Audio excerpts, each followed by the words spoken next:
All right, and greetings, my friend, to day 2 here in my December Building More Muscle with Calisthenics challenge. Yesterday, we covered 3 of the most basic fundamentals everyone should understand when it comes to being able to build muscle with calisthenics. You can check out that video, link down below in the description. And today, we're getting a little bit more into practical application on 2 things that often impede or inhibit your ability to thoroughly work your muscles to stimulate hypertrophy. So the first tip today is recognizing the importance of breathing. Because when we're trying to build muscle in our workouts, it's not good enough for the workout to just kick our ass.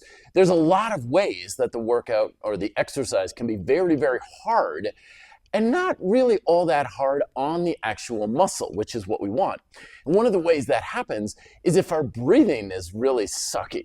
So this happens a lot with calisthenics, where people will do an exercise and they'll do this kind of thing with the most of a maneuver, and that's all tight and everything. And I'm turning like 5 shades of purple and everything, and I'm just getting exhausted and, quote, reaching failure. But it's not because the muscles are getting worked. It's because basically I'm putting a lot more stress and strain on the metabolic process of my body. So what we want to do is, instead of having this tight breathing, which has its time and place, usually for especially heavy lower rep strength training or external loads like powerlifting, but with calisthenics, it's mostly going to hold you back. So the challenge is to have your muscles tight, but you're breathing relatively relaxed.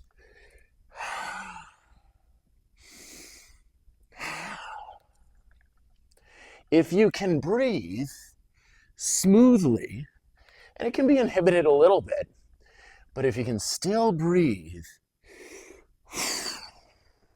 while keeping your muscles engaged, you're going to find it's going to be a lot easier to thoroughly challenge your muscles without a lot of that undue stress holding you back. And then the second tip for today is recognizing the importance of scapular control, especially packing your shoulders. Because one of the things that really holds a lot of people back, especially with their upper body training, is hunching up, where they're doing pull-ups and they're really hunching, the shoulders are protracted, especially elevation like this, or when we're doing push-ups, and we get all hunched up and my shoulders are coming forward like this versus pulling back. It's one of these things that not only greatly inhibits your ability to engage your muscles properly, but it also puts a lot more stress in your joints. This hunch is also one of the leading reasons why we get a lot of that elbow pain when we're doing our pull-ups. We're hunched up, everything goes to the outside, everything's weighing out, a lot more stress on the inside. So if we can pull and get the shoulders down and back even a little bit, so if I'm here to here, that makes a world of difference in how well I can engage my back muscles and how much easier it's going to be on the joints. Because if there's ever a recipe to really help us build muscle, it's make it as easy and comfortable as possible on our joints and as hard as we can on the actual muscles themselves. And that hunch basically goes everything backwards, where it's easier on the muscles, harder on the joints. So packing the shoulders down and back does the exact opposite, making our workouts safer, more comfortable, and more effective.